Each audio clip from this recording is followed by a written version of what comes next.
we go. Whew. Thank you so much for reminding me to do that.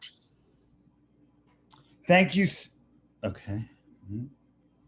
Thank you so much. It's very good to be with all of you again, if not physically, at least through Zoom. And I hope for a time where we'll be able to be together actually in the same room live once again. The last time I taught with you, when I was with all of you, we were there in the same room.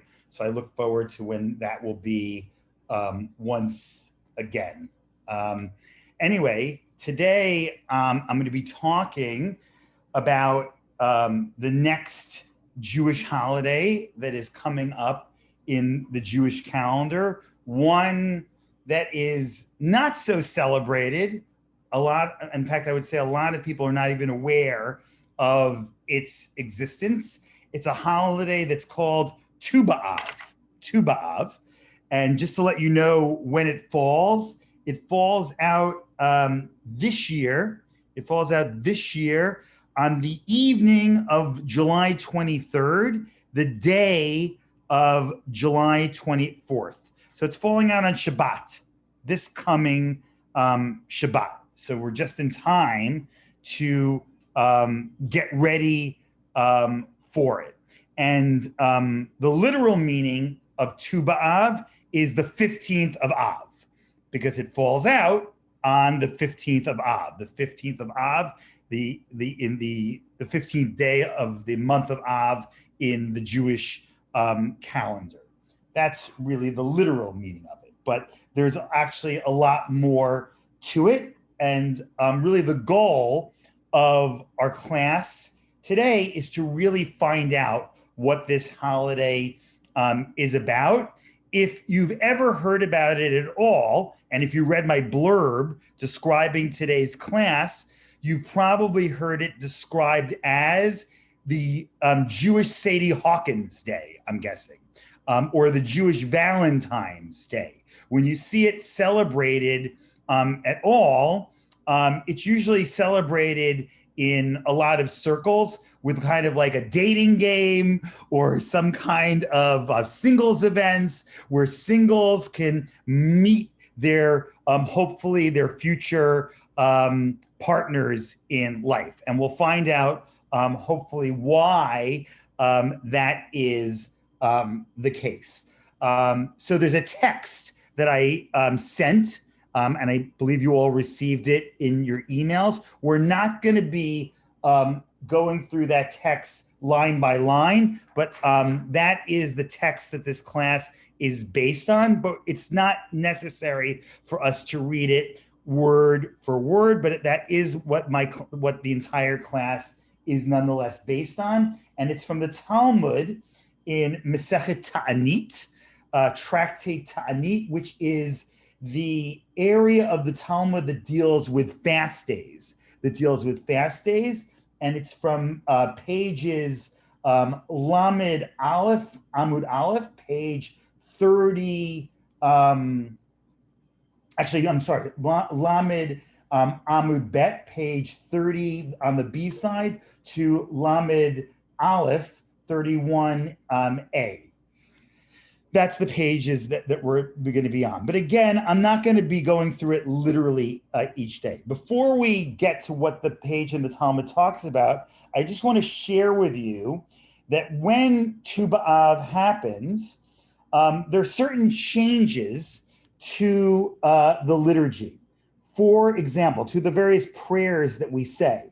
So for example, if we were to have Tu B'Av on a weekday, not like the way it falls out this year on Shabbat, but let's say we were to have Tu B'Av on a weekday, on a Sunday, Monday, Tuesday, Wednesday, or Thursday, or a Friday morning, we would not recite a portion of the weekday liturgy, the weekday morning or afternoon service called Tachnun, which is a very sad kind of penitent-like prayer because of the festive nature of Tu B'Av. Also, if you were to have a funeral if you were to have a funeral on Tu B'Av, while funerals are permitted to be performed on Tu B'Av, it's not enough of a holiday-like celebration that funerals are canceled. We do curtail some of the liturgy on Tu B'Av because of the festive-like nature of Tu B'Av. And in fact, technically speaking, eulogies are not even permitted to be recited, to be delivered on Tu B'Av. Now, even though this is true, there's a number of holidays in the Jewish calendar where you could have a funeral and where they tell you that eulogies are not permitted to be recited on those holidays. I have never once in my entire life attending such funerals or performing such funerals as a rabbi seen anyone follow this law. Instead, what happens is typically the rabbi gets up and says, today is such and such a holiday, and we're not permitted to recite eulogies today, but a few words are appropriate nonetheless. And what does the rabbi then do? He gives a full-blown eulogy. But by saying eulogies aren't permitted, but a few words are, of course, appropriate, he somehow makes it okay that he's essentially giving a eulogy. By the way, I'll just share with you, my father died on Yud Daled Av, the 14th of Av. So his funeral was literally the next day on Tu B'Av. So I know from personal experience that the rabbi got up there and said, no eulogies are permitted today. And then he and several other people got up and actually gave a eulogy, even though they all said eulogies were not permitted. If a couple are married on Tu B'Av, there is a custom, not a law, but a custom that the bride and groom fast up until the moment of their wedding. And then, of course, after the wedding ceremony, they can eat for the celebration. But there's a custom of fasting up until the ceremony on your wedding day. If the wedding falls out on the day of Tu B'Av, there is no custom to fast for either the bride or the groom. There is also a custom that on Tu B'Av, we already start getting ready spiritually and ethically for Rosh Hashanah and Yom Kippur, that we start getting ready for the high holidays as they are approaching. And actually in earlier times, it was a custom from Tu B'Av forward to already start using the greeting, may your inscription and seal be for good, Ketiva v'chatima tova, the same blessing that we use today on Rosh Hashanah. And I don't know how many of you go in for gematria, new Jewish numerology, but I thought you might find this a little cute, that the numerology, the gematria of Ketiva, Chatima, v'Chatima Tova, may your inscription and seal be for good, equals 928. And that is the same gematria of Tu B'Av, the 15th of Av, which is kind of interesting.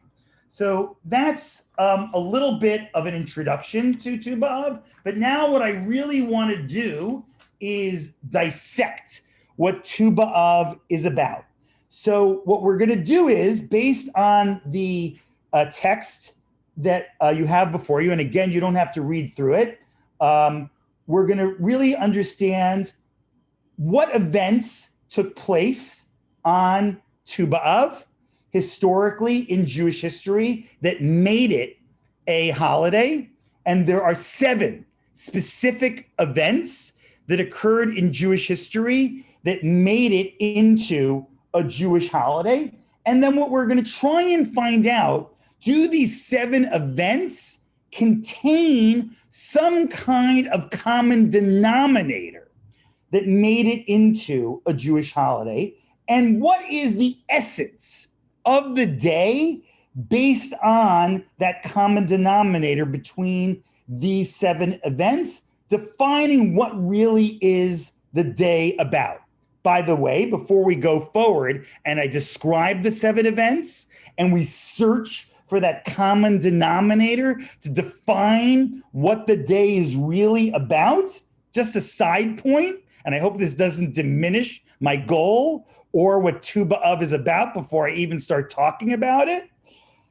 I sometimes think when the rabbis of the Talmud give you so many events that took place on a day to tell you why it's a special day, I somehow think they don't really know why it's a special day. If they have to tell you, wow, 7 things happened on this day, maybe they don't really know why it's a holiday at all. Like, I mean, think about it. Why is Passover a special day? Because what event happened on that day? What's the event? The Jews were freed from slavery. They got out of Egypt. Really simple, to the point, right? Why is Hanukkah a special day? They dedicated the temple, the miracle of the oil. Really simple. We know the answer to that. Tu B'Av, a holiday that, quite frankly, most Jews never heard of, 7 things happened, right? I think the fact is they had to search for so many things because, quite frankly, they don't really know what happened on the day. But nonetheless, in spite of my drop of cynicism, to be perfectly honest, because I'm somewhat of an intellectual person, I think there is a beauty to Tu B'Av. And one of my reasons for having an affinity to Tu B'Av is, quite frankly, as I shared with you, my father's funeral was on Tu B'Av. So I feel very connected to it. And especially since my father's yahrzeit is coming up very, very soon. So I feel very connected to it, in spite of my little bit of intellectual dissonance with it on a certain level, on a certain academic level. So here we go. Everybody ready? 7 events. Event number 1. Event number 1. Everybody ready? Thumbs up? Okay, thumbs up. Here we go. All right, so the first event that is recorded that occurred on Tu B'Av is, you might recall the story of the Meraglim, the spies who were sent out to spy out the land of Israel. The story takes place in Sefer Bamidbar, the book of Numbers, chapter 13 and 14. It's in Parshat Shlach.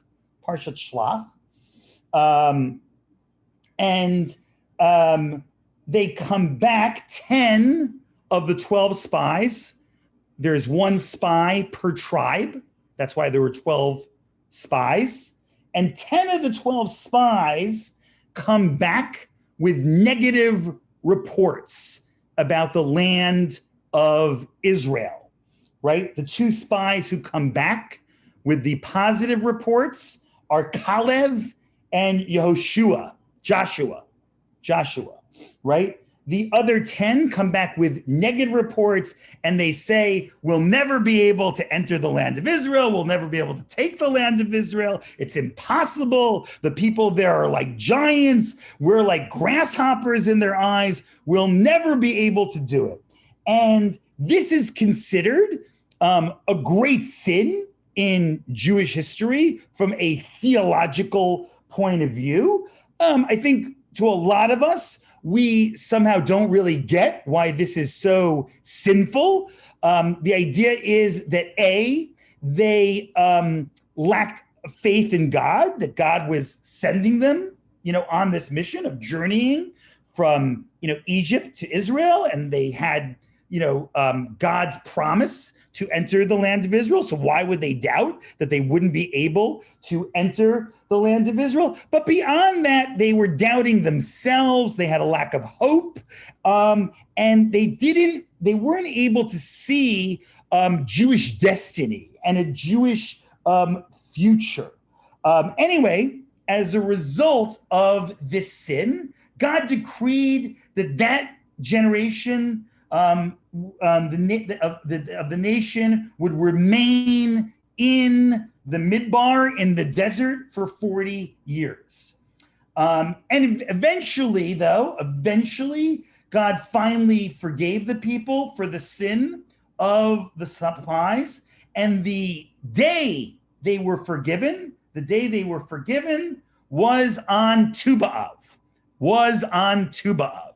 So what makes one of the events that makes Tu B'Av a holiday is that they were finally forgiven for the sin of the spies. So what I would like to say about this moment of them being forgiven for the sin of the spies is that they found a way. They found a way to go forward and make a future as a people in spite of their sinful past, and to go into the land of Israel and to create the Jewish future. Okay. Number two. You might recall another story in the book of Numbers as well, in Sefer Bamidbar. This takes place in chapter 36. There are a group of daughters whose father dies. His name is Slothchad, and they are all daughters and no sons. And it's not clear what to do with the inheritance, because the inheritance laws at this time are as the inheritance goes to the eldest son. And there's no information about what to do if there is no son.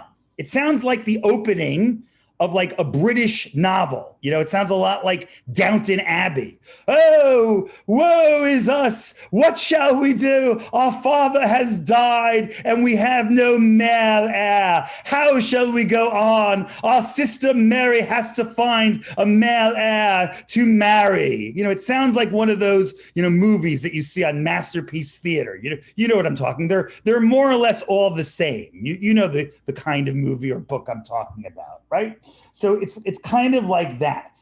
So the daughters go to Moses and they say, look, it's really not fair. And what's more is beyond the fact that we can't inherit, we're not even permitted to marry someone from a different tribe. At this time, intertribal marriage was considered intermarriage, right? So they're really in a bad position. So Moses says to them that you're making a very reasonable argument. Let me go to God and see what we can do about this situation. Moshe goes to God and God says, very good point. I'm paraphrasing, obviously. By all means, they have the right to inherit.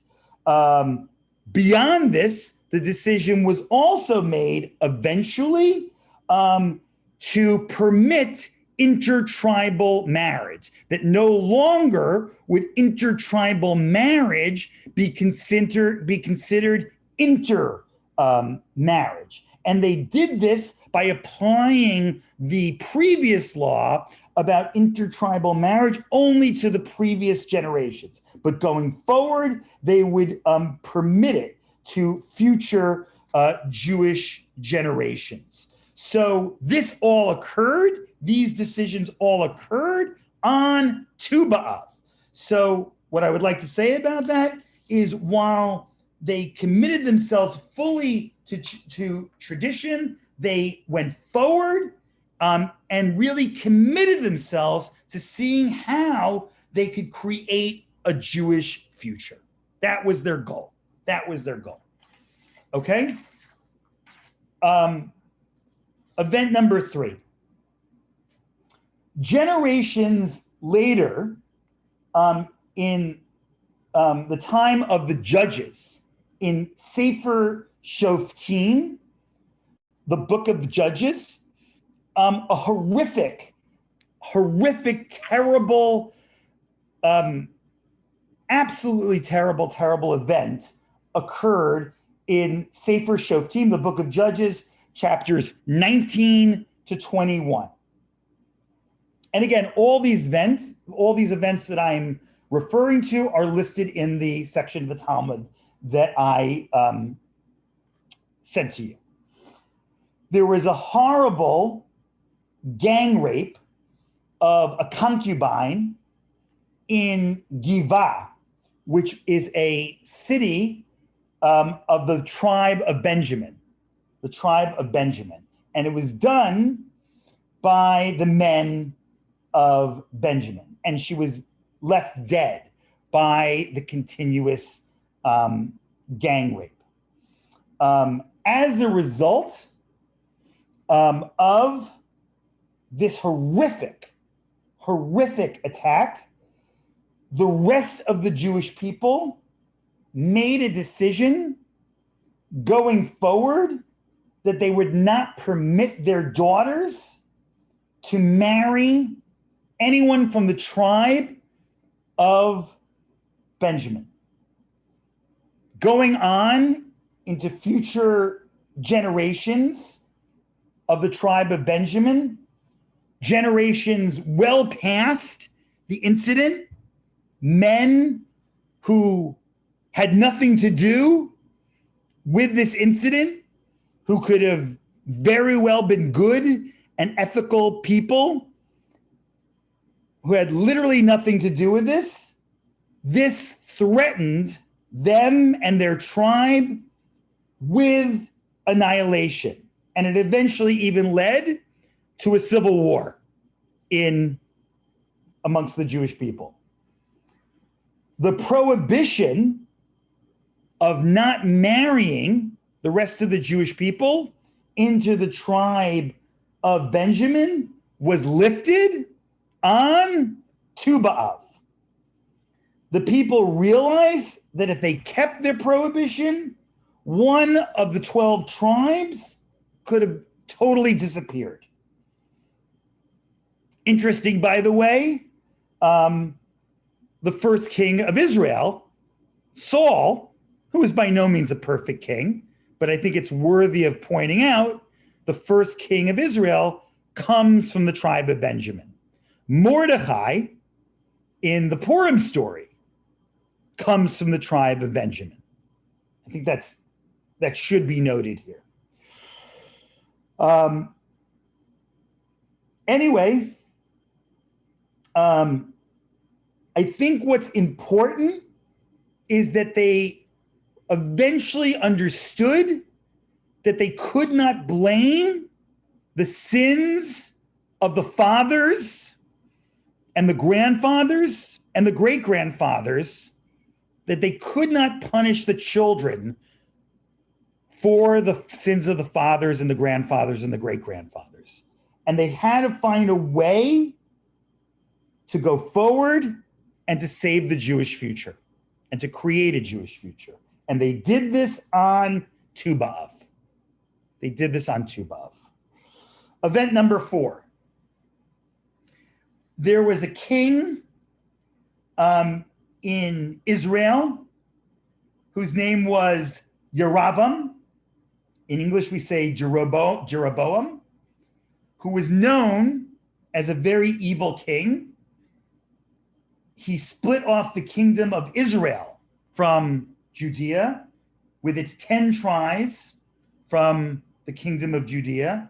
He reigned from 931 to 910 BCE. And he posted guards along all the roads leading to Jerusalem, leading to Jerusalem, to prevent his people from going up to Jerusalem, to the temple, to make the festival pilgrimage. For he feared that such pilgrimage might undermine his authority. And as a substitute, he set up places of worship, which of course were not permitted, and were of course of an idolatrous-like nature. That was the other thing that was problematic about him, is that he endorsed and encouraged idolatry. He set up places of idolatry to worship in Dan and in Beit El. Thus, this was the division between the two kingdoms that became a fait accompli of and lasted for 2 generations. The last king of Israel was Hoshea ben Elah, and his goal was to heal this breach.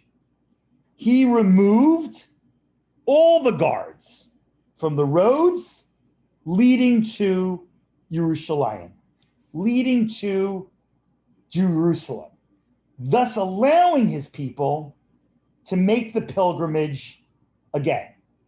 When the guards were removed from the roads leading to Jerusalem, leading to Jerusalem, the day that they were removed was Tu B'Av. In other words, the day that they found a way to go forward and to bring the nation together, to bring Israel together, to bring the Jewish people together, to create unity and to create a Jewish future was on Tu B'Av. Event number 5. At the beginning of the Second Temple period, the land of Israel lay almost totally in waste. Wood was very much needed to burn for the sacrifices, for the animal sacrifices that were used to worship God in that time period, and for the eternal flame, the Ner Tamid, that had to burn on the altar. And it was near impossible to obtain this wood. Each year, a number of brave people volunteered to bring the wood needed from very far away. A trip which was dangerous in the extreme. Now, you couldn't just use any wood. Not just any wood could be brought. Wood, which was very wormy, had worms inside of it, was impermissible. That was considered impure. And the dampness and cold that went on in this time, in this season, are ideal conditions for the breeding of worms in wood. As a result, all the wood would be needed that would be needed until the following summer had to be collected before the cold set in. The last day that the wood was brought in for storage over the winter months was Tu B'Av. And it was a very, very festive occasion each year when the quota needed was filled by that day. So what I would like to say is they found a way to go forward, to worship God, and to celebrate despite the past tragedies that they had experienced and impacted them. They went forward and created a Jewish future. Number 6. You might have heard of the name or the term Beitar. Beitar. It's, of course, the name given to a Zionist youth movement, a movement that was founded by Zev Jabotinsky. It's also the name of a basketball team in Israel. And the name comes from an ancient city in Israel that was the last city to fall during the Bar Kokhba rebellion. If you recall, Bar Kokhba, who was kind of like, sort of like a messianic figure in ancient Israel history, who actually a lot of substantive people followed. Rabbi Akiva followed Bar Kokhba. It wasn't like other false messiahs in history. People legitimately felt he was like they legitimately really thought he might have been the Messiah, not like other false messiahs you might have heard of, like Shabtai Tzvi. They really thought he might be the Messiah. But he led this military revolt against the against Rome after the Second Temple and sovereignty was lost, after the Second Temple was destroyed in 70 CE. And the final conquest of that revolt is marked by the fall of Beitar. That occurred in 135 CE. And because the Romans, I think, so resented this revolt, the Romans gave what I would describe as a major diss to the fighters in the revolt, and they would not permit their bodies to be buried after the revolt by the Jewish community. So they held on to their bodies for a significant period of time after the revolt was thwarted by the Romans. The day that they finally gave up the bodies to the Jewish community to be buried was Tu B'Av. So Tu B'Av here marks the day that they found a way to go forward, to pick themselves up, to bury their dead, and despite the past tragedy of what occurred, they went forward and developed a Jewish future.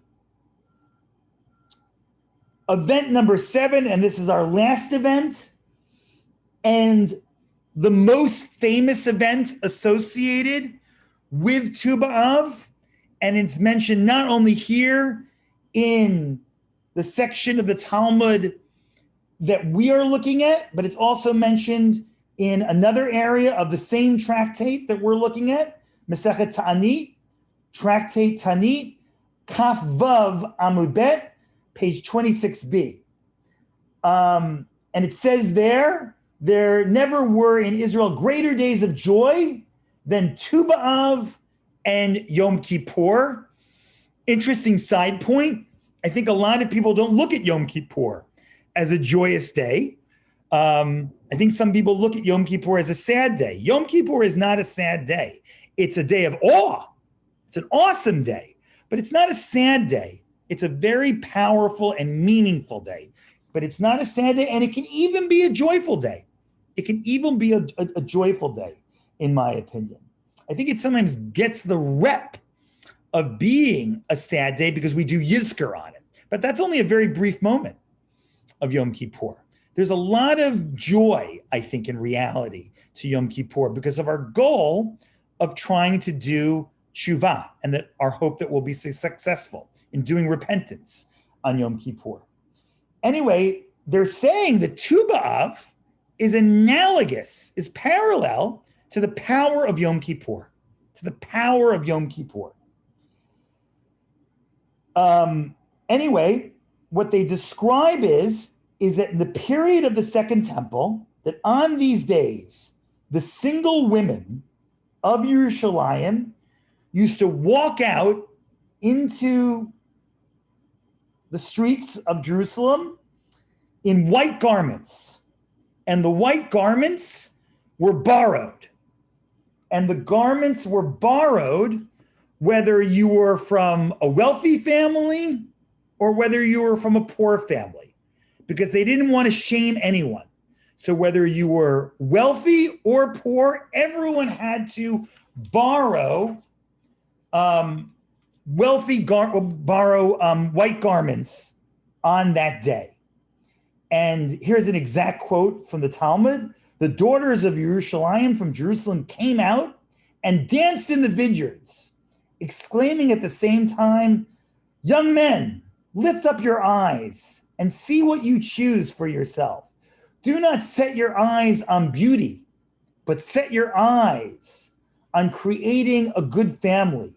As it says, grace is deceitful and beauty is vain, but a woman that fears the Lord, she shall be praised." And of course, the last line is a quote from Mishlei, from Proverbs, the famous text of Eshet Chayil, which is a text that we recite on Friday night at Friday night dinner as a tribute to the women of the home.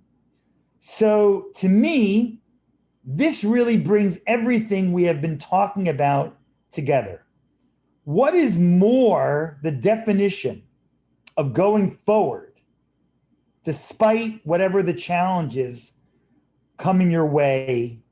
What is more the definition What is more the definition of going forward despite the challenges that come our way than getting married and having children and creating a family? Because I think that's ultimately what the common denominator of all these texts are about.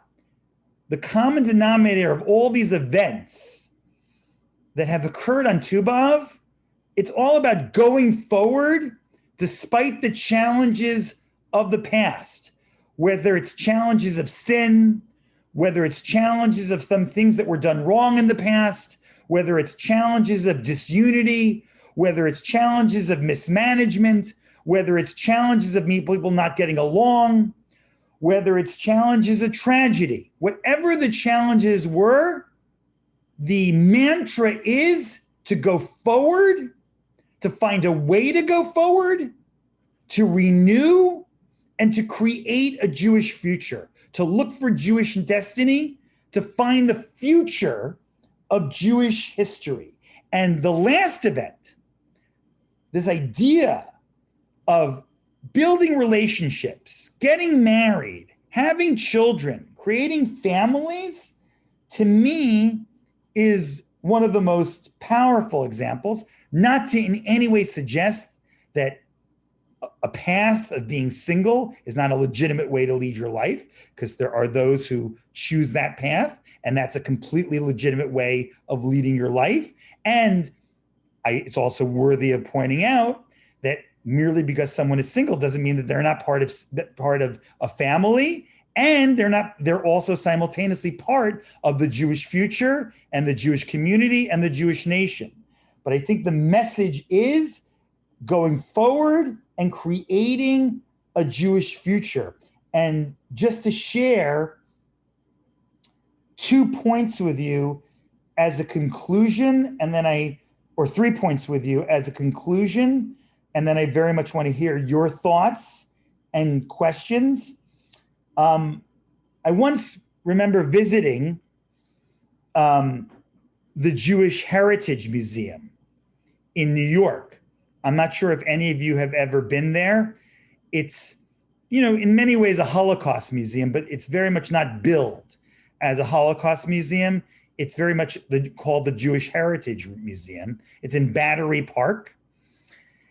And what's very unique about it, as museums that tell the story of the Holocaust go, is there are 3 levels of it.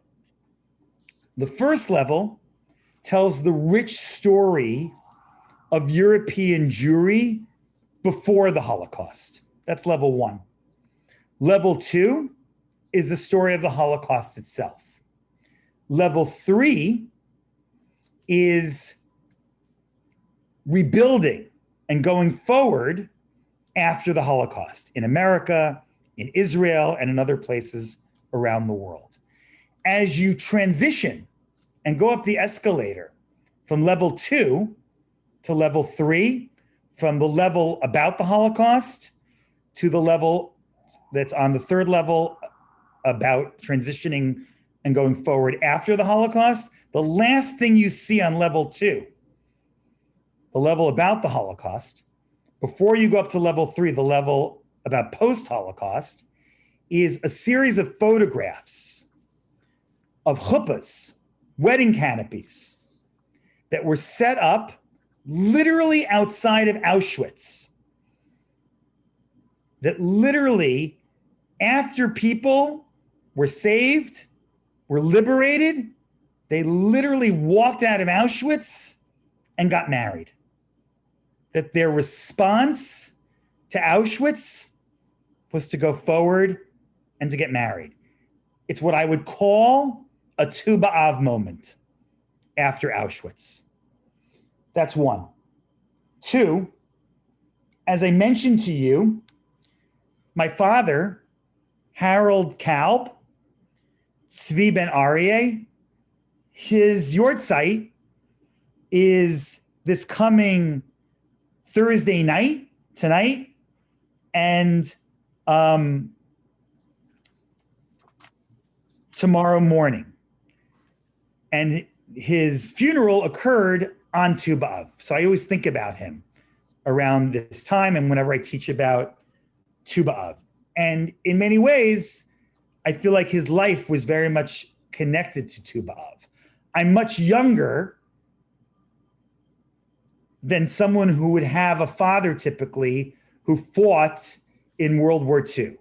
But my parents got married at a much older age. My father was much older than my mother, and they got married later in life.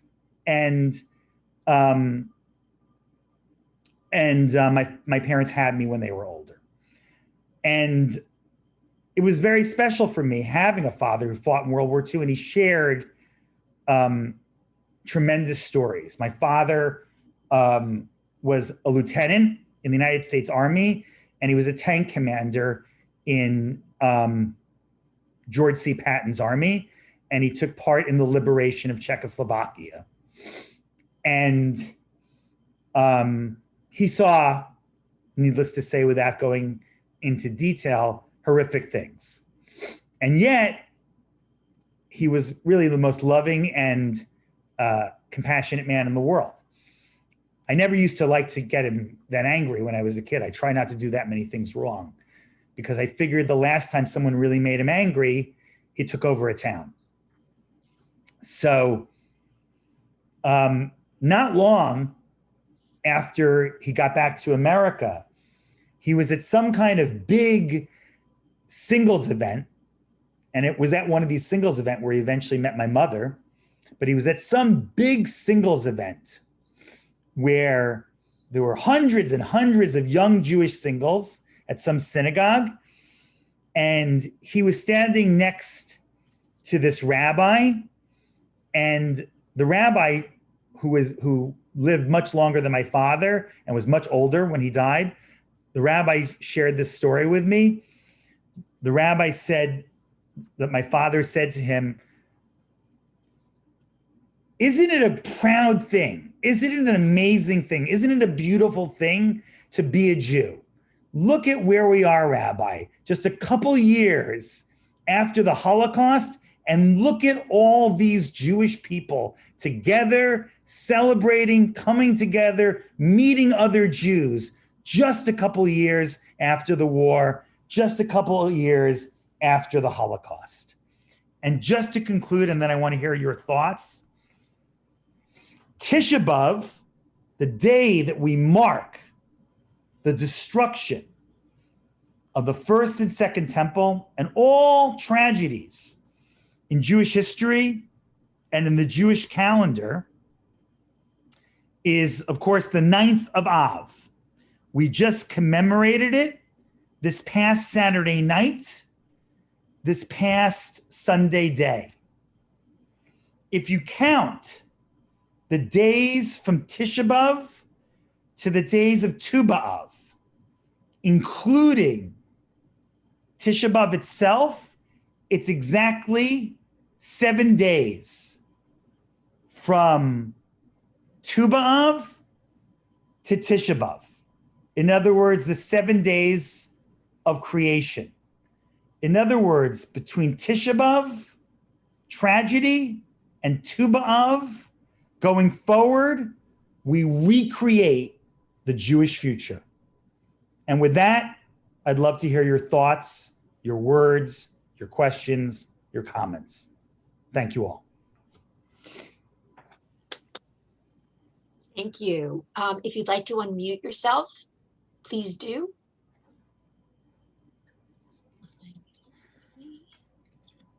Well,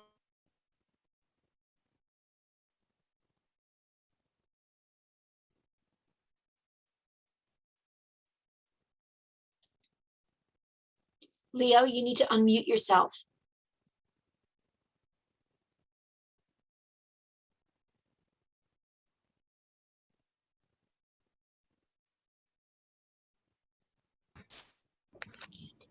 can you hear me, Rabbi? I hear you very well, Leo. Okay, it's Leo Goldner. Welcome back. We haven't seen you in a while, and every Good honor. time you come, you give us something to think about. Thank you. Question: describe the social scene of the holiday. The girls came out in their white dresses. Did they know the boys beforehand? Did they pair off? Did they continue the relationship? Did they have sexual orgies? How did it work out? What happened socially in that? Well, I don't know the exact details. I don't think it was exactly like The Bachelorette, to be perfectly forward with you.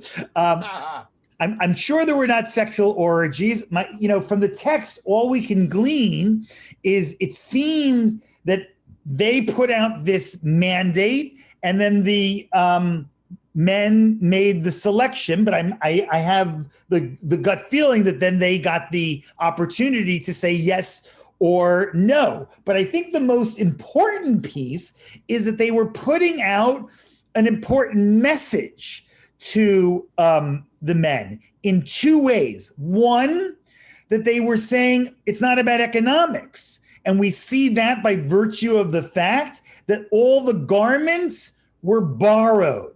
So you couldn't delineate a wealthy family or a poor family. Everyone was being treated equally. And I think, that's a good lesson we can learn in terms of way dating goes on these days, with our young people. So that's, I think, number one. Number two, they also said, don't be deceived by beauty, quoting from the famous text in Mishlei, from Proverbs, from Eshet Chayil. Think about really a good heart and good values. And they put them in a position to say, really choose, based on those things. What they were actually doing beyond that, we don't have any sources to do that. However, I do know this, not here, however, but in the Talmud, in Masechet Sukkot, in the tractate on Sukkot, we're told that the dancing that went on during Chol HaMoed, the intermediate days of Sukkot, when they did what was called the Simcha Beit Shoeva ceremony, the water libation ceremony, where they had apparently very intense dancing in the Beit HaMikdash, the temple. They had this very intense dancing. The dancing got so intense and so erotic, the claim was, that was the origin of setting up separate seating, of actually erecting a mechitza. That's the origin of a mechitza, believe it or not, of having a division between men and women because of the intensity of the dancing. Ironically, we don't see evidence of a mechitza anywhere else but during that ceremony. Not during, for example, sacrifices, to the best of our knowledge, but during this dancing ceremony. So I'm not sure what to glean from that beyond what I shared with you. Thank you. Thank you. Sure. Anybody else have any questions? Unmute yourself. I do. During the discussion, you pointed out many instances which, contrary to most Jewish rules and laws, they're inviolate. Every time something came up, they made a change. I would consider that a major change each time. They changed the whole tradition of what was happening. Yeah. There's some meaning to that behind there? Yeah, well, I mean, look, it depends what, who and what you mean by that there's not a change.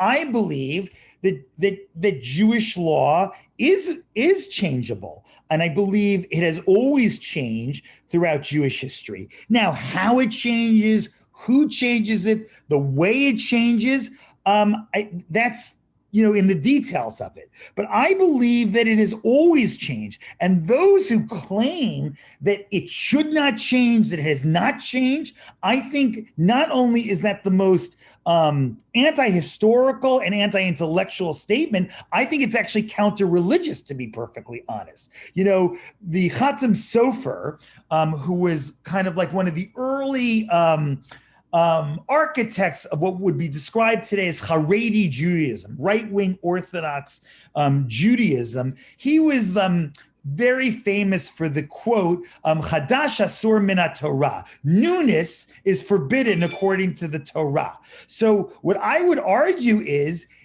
if anything, he was creating the greatest newness by saying that newness was forbidden according to the Torah. If anything, newness is the core of Jewish learning and of Jewish law, is that we're constantly innovating and developing Judaism. It's completely the inverse of what he says. Now, how we develop it, how we evolve it, you can't just, not anything goes, obviously. There are certain parameters, and you can't just make things up. But I think there has always been an evolution and a development to the way things have gone on. I'll give you just one interesting example that I find fascinating. I don't want to take us too far of thunder, but just since you raised it, I think it's a good example.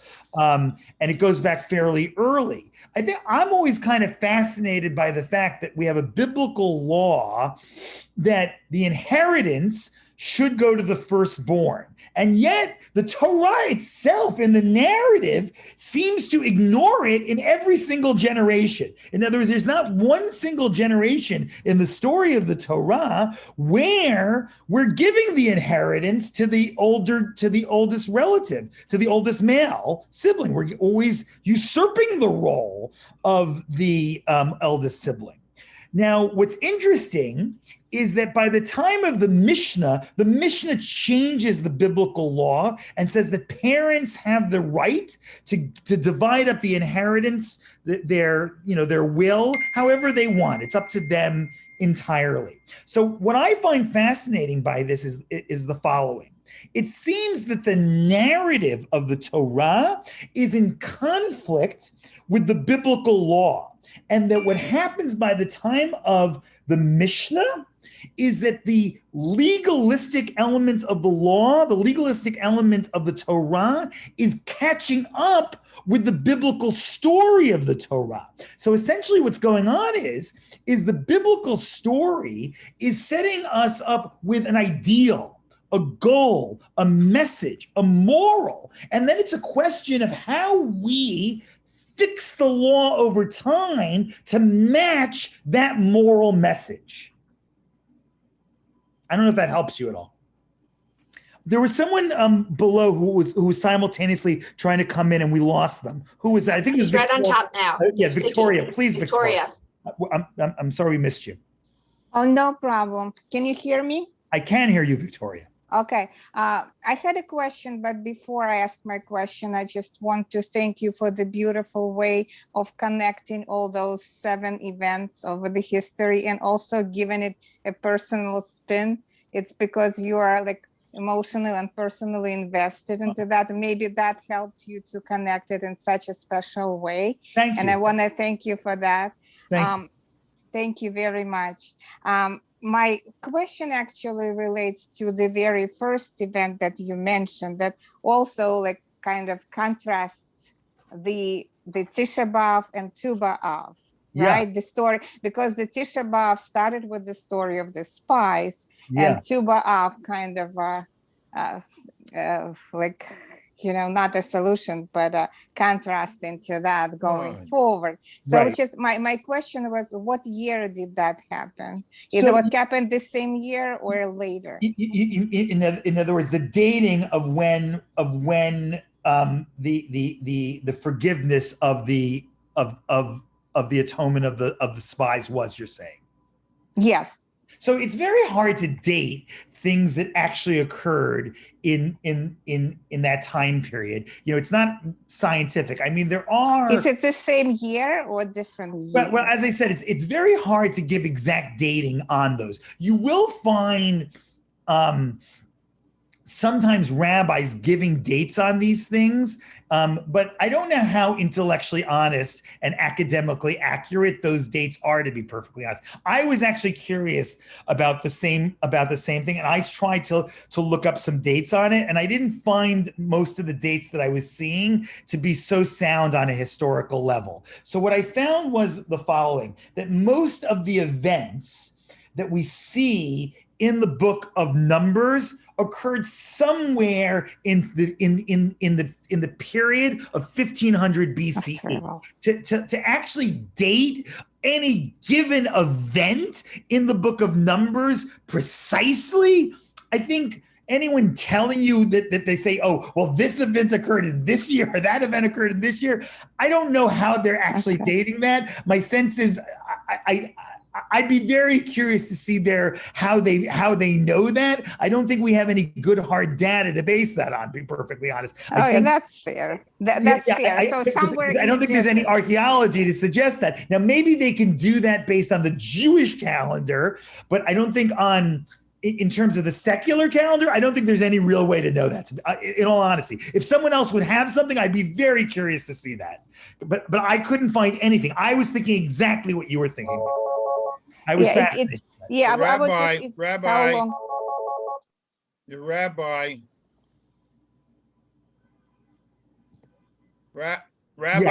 Yeah, I'm listening. Aside, since we've covered that subject pretty well, you've always been known as a social activist. Yes. Your background. And question, should I stop buying Ben & Jerry's ice cream? You know, I'm not going to tell anyone what to do about Ben & Jerry's ice cream. But if you want to hear my thoughts on the subject, I'm happy to tell you. Absolutely. I'm telling you my opinion. I'll tell you what I actually think. I don't think that they made a political decision, to be perfectly honest. I think that they made a business decision, to be perfectly honest. I think what they said in their minds is that the majority of the people who are buying their ice cream are the kind of people who favor BDS, and that they decided that they would lose a lot more business by not closing up in the West Bank than by closing up in the West Bank. Because I guess a lot of the people who buy Ben & Jerry's are the kind of people who are in favor of BDS. And I don't think that it was such a politically motivated decision. And I think that it's a lot to do about nothing. And while people are claiming it's this politics versus that politics, I think that they're really making it about dollars and cents, and that they're not really owning up about it. Now, here's the tragedy of what's going on. The fact is, there was something very beautiful going on in these factories in the West Bank. You had Jews and Palestinians working together in the same factories and being paid the same wages. And I think it's very sad that one of the very good examples of Palestinians and Jews working together is going to be eliminated, and Palestinians having very good jobs, quite frankly, and Palestinians being able to purchase this ice cream. I think that's a very sad statement. I'll also share this with you, by the way. I happened to just look around because I was curious where some of the Ben & Jerry ice cream parlors actually are. So you know where one of them happens to be in the metropolitan area? It happens to be in Englewood, New Jersey. Englewood, New Jersey is a super modern Orthodox community where everyone is super Zionist. So here's a poor guy the guy who owns it is not Jewish. And this guy is not going to, he's going to lose his business basically, because I guarantee you, no one's going to buy from him now. And I think it's very sad. So having nothing to do with whether you should buy it, not buy it, it's none of my business, to be perfectly honest. I think it's just very sad what's going to happen. That's my opinion. That was a great answer. Yes. Thank you. Although, I don't think the people who own Ben & Jerry are the original owners. Yeah, Ben & Jerry are not that involved from what I understand. I agree with you. Communists when they owned it, but we won't go into that. Thank you. Haagen-Dazs ice cream is better. I think it's a different kind of flavor. It's more of like an alternative flavor. But they have Haagen-Dazs on Tubisbaum. Yeah, on the holiday, we have Haagen-Dazs. Thank you, Rabbi. I'll share with you just very ironically, just a couple of weeks ago, my family and we were in Lenox, Massachusetts. And there's literally no kosher food in Lenox. So we brought a lot of food with us. And then actually there's a Chabad in Lenox where the Rebbitzin cooks food and you can pick it up and bring it to your hotel. But there was a Ben & Jerry's, which is of course kosher. And anytime we went by the Ben and Jerry's. We stopped and we went in and we had Ben and Jerry's, and we saw tons of people in yarmulkes going in just like us. So I think it was just kind of ironic to us that this all happened a couple weeks after we were in Lenox. Thank you. Yeah. Any other thoughts or questions? Yes. But any criminal, any beast can buy Ben and Jerry's, but not a Jew.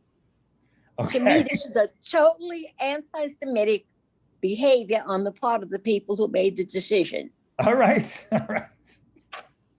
Well, we hope to see you soon again, Rabbi. Yeah. Thank I you, would- Rabbi. Anyone This else is have all any other very questions? enlightening. I would love to come back. Okay. Any other Fantastic. thoughts? Thank you. yourself. Take Any other care. thoughts or questions? I would like to get back to Tuba for a minute Please. and leave Ben and Jerry's alone. I agree. So I don't know whether it's Midrash, but the one story that I knew before you did all of your stuff today about Tuba Yes. had to do with the deaths in the wilderness. Yeah, that was the first one. No, The first no, one. not with the spies. The fact that all of the people, the Israelites from the generations that were eventually not going to get into Israel, all the deaths occurred on Tisha B'Av, and because there were so many deaths, the Israelites would go out and dig their own graves. That's to make it correct. easier for the others, and then one year there were no deaths, and then they thought they miscalculated, so they waited, and it was Tu B'Av a week later when they realized that there weren't going to be any deaths that year. You're absolutely correct. I didn't go into the details of what you're Okay. describing, but the reason that the deaths occurred were because of the sin of the spies. Okay, so that's the reason that the deaths occurred on Tisha B'Av. Correct. Okay, Correct. And then okay. they were eventually forgiven, and the day they were forgiven was Tu B'Av. Well, because Right. that was the day that they realized that there weren't going to be Correct. any deaths. Correct. Okay. Yeah, you're Thank you. absolutely correct. I just didn't go into every little detail of that, but thank you for sharing that. That's great that you shared that. Thank you. Sure. Any other thoughts or questions?